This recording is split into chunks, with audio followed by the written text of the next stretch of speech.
common. I used to think that I was the only one who did this freaky stuff, like there's something wrong with me, that I was attracting all these sickos. But the more people you talk to, the more you realize that everyone has stories like these. April shook her head. No, that's not true, she said after doing another bump. Most people have really boring lives. I really think that we have a tendency to attract weirdos. No, I argued. We just have a tendency to find strange ways to entertain ourselves. I took off the Heatherette Hello Kitty mini dress I had worn out the night before. My eyeballs hurt, and I could feel a headache coming on. Sorry. I think I'm coming down, I said, pulling my Donovan McNabb jersey over my head. I'm out of here, April said, throwing her coach bag over her shoulder. If I talk to Laura, I'll let you know what she had to say about last night. I hope things don't get weird between the two of you. On her way out the door, I didn't want to burden April with the regrettable truth that it was too late. It was already weird. Laura came by the apartment that afternoon to discuss. I think we need to talk, she said, sunglasses clamped to her face. We're both fighting coke hangovers, and I wasn't really in the mood. There's nothing to talk about, I offered. We were both high as kites, and we got carried away. It's no biggie. Speak for yourself, Laura said. I don't want you to get the wrong idea about me. I'm really not the threesome type. Well, who is? I laughed. Everyone has at least one threesome at some point in their lives. Maybe where you come from they do, she snorted, but where I come from, people don't do things like that. Not true. Haven't you ever watched Jerry Springer? Apparently, poor white trash have threesomes all the time. I knew that it was sort of a mean thing to say, but someone needed to knock Laura off her high horse. No wonder I didn't have many female friends. Girls were such goddamn bitches. How dare you make yourself out to be the innocent Southern belle, I told her. What does that make me, a big city whore? Give me a break. We both know what happened last night, so just cut the shit. Laura smirked. Well, I'm glad we finally got it all out in the open, she said. Now I can go home and get some sleep. Good for you, I retorted. Now get out of here and take your ugly bear of Bradley bag with you. I walked toward the door and turned around. No, she walked toward the door and turned around, my bad. Jackie, I would really like for us to be friends, she said, taking off her sunglasses. I hope we can keep what happened between you and me. I don't really give a damn if people know shit about me, and I hope that you don't think that having a threesome is anything to be ashamed of, because if you do, then you shouldn't have done it in the first place. Besides, I already told April. I assumed that you would. We girls love to share secrets, just not with the world, okay? Her pleading eyes filled with tears, and I couldn't help but feel bad for the girl.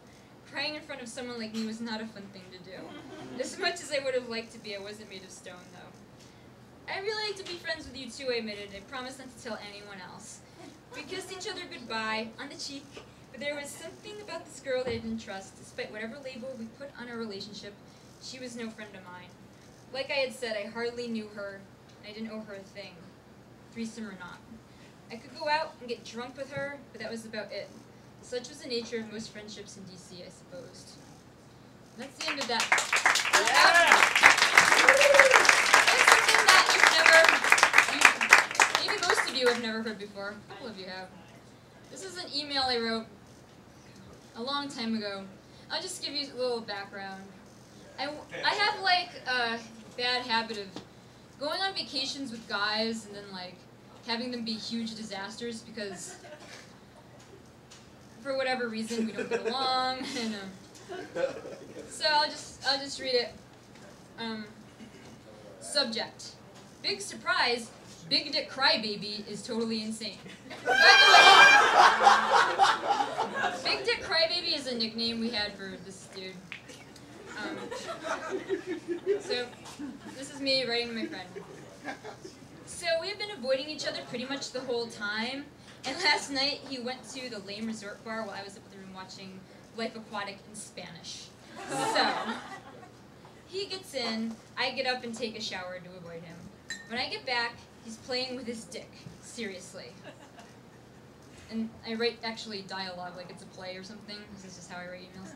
Me: what the fuck do you think you're doing? Gross. BDCB, which is Big Dick Crybaby. You're gross. Me: rolling eyes. Okay, I'm gross. I get into bed. I'm fully clothed, by the way. He then asked me to get back up and turn off the light, even though I wasn't aware it was time to go to sleep.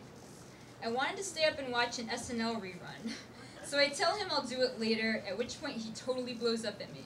He says something like, if you're going to start acting like a bitch, and I'm going to start acting like a dick. He gets up and unplugs the TV.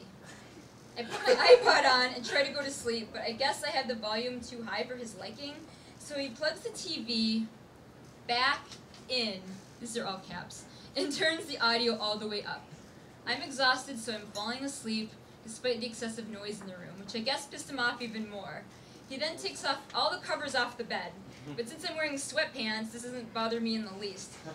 So he starts jerking off, but I ignore him, and no, he didn't flick any on me a la Migs and Silence of the Lambs.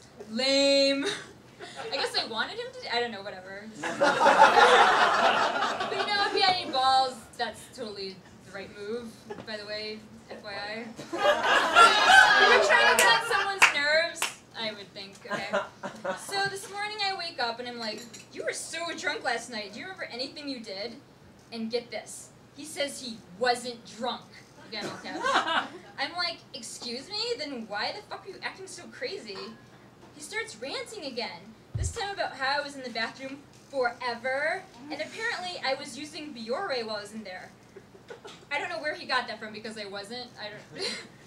But like, why would someone accuse someone of using Biore? And then he told me that I was the most self-absorbed person he ever met, basically because I wouldn't shut the light off when he asked me to. Oh, am I the only one? So now he's getting his own room at the resort. He like paid just to get away from me. I love this so much. Anyway, I get back to New York on Monday around 6 p.m. I'll call you. And this is the response I got from my friend. You do realize the fact that we find this hilarious, instead of ...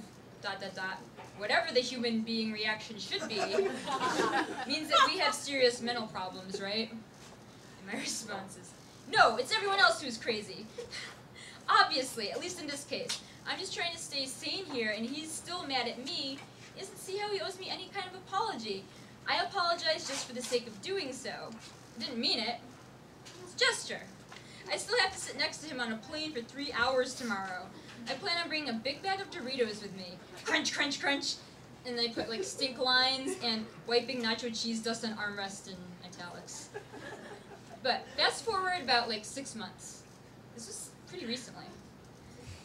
I'm texting the friend that I was emailing to. From Jay Cutler. Remember Big Dick Crybaby? Well, he's been indicted by the feds. Don't know the charge. And he's looking at 10 years. And then it's like, what for? And I'm just like, from Jay Cutler. He printed all these out for me for, our entertainment. Just learned that he was busted for funding a Russian child porn ring.